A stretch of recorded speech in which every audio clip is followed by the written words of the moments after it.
Jebol stagnasi melawan korupsi.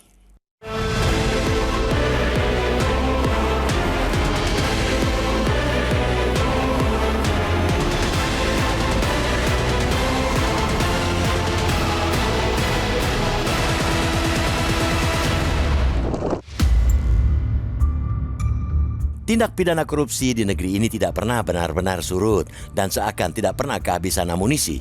Korupsi telah menjelma menjadi sebuah epidemi yang semakin masif, menyebar dan menginfeksi segala lini dari pusat kekuasaan hingga ke sudut-sudut gelap birokrasi di tingkat desa. Semua lini penganggaran negara tidak ada yang luput dari aksi rasuah, baik dari sektor infrastruktur vital hingga alokasi dana sosial. Dari hasil analisis Indonesia Corruption Watch terhadap kasus korupsi sepanjang tahun lalu, ada 3.605 putusan kasus korupsi yang dipublikasikan Mahkamah Agung dengan kerugian keuangan negara mencapai 330,9 triliun rupiah. Angka itu jelas menunjukkan bahwa perang melawan korupsi di negeri ini masih jauh dari tuntas, bahkan cenderung terperangkap dalam stagnasi. Aksi-aksi penindakan tipikor oleh penegak hukum, baik itu Komisi Pemberantasan Korupsi, kepolisian maupun Kejaksaan Agung seakan menggarami lautan, tak terasa asinnya. Korupsi di Indonesia telah melampaui batas definisi sebagai sekadar kasus perorangan atau persoalan oknum nakal, tetapi telah berevolusi menjadi penyakit sistemik yang menggerogoti setiap sendi kehidupan berbangsa. Aktornya pun telah mencakup beragam profesi. ICW mencatat pekerjaan terdakwa kasus korupsi paling banyak berasal dari sektor swasta 603, disusul pegawai pemerintah daerah 462 dan kepala desa 204. Sementara itu, terdakwa dari jabatan strategis seperti legislatif, kepala daerah dan pejabat BUMN masih relatif rendah 110.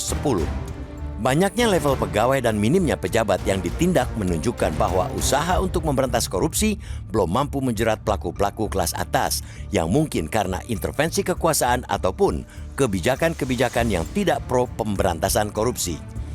Melemahnya taring lembaga-lembaga yang selama ini jadi ujung tombak pemberantasan korupsi jelas menjadi penyebab utamanya.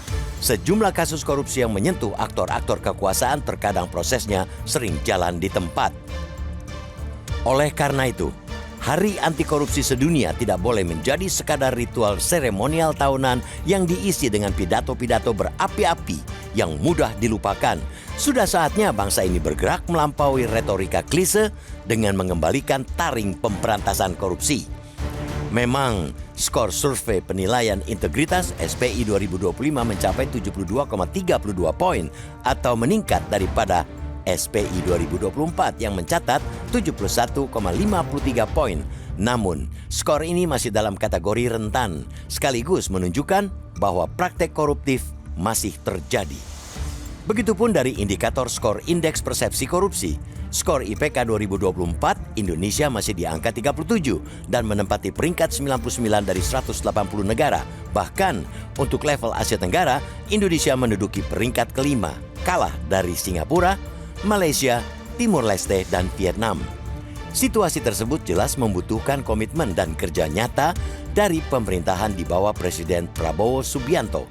Tunjukkan keberanian politik untuk bersikap tegas dalam upaya pemberantasan korupsi. Jangan biarkan penindakan korupsi berjalan di tempat, seolah menghadapi tembok tebal yang tak terlihat. Penerapan efek jerat terhadap pelaku korupsi harus serius. Tidak lagi toleran terhadap vonis yang ringan atau hukuman diskon. Perihal ini jelas butuh komitmen nyata.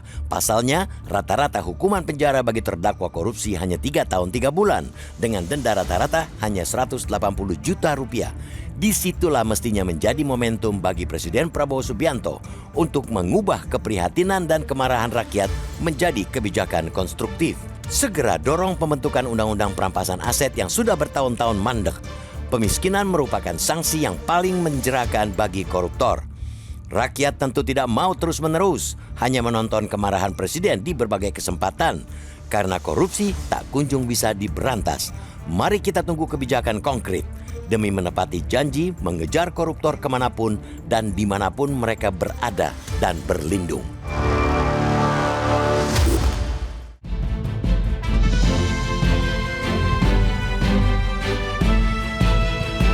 Metro TV Extend sekarang.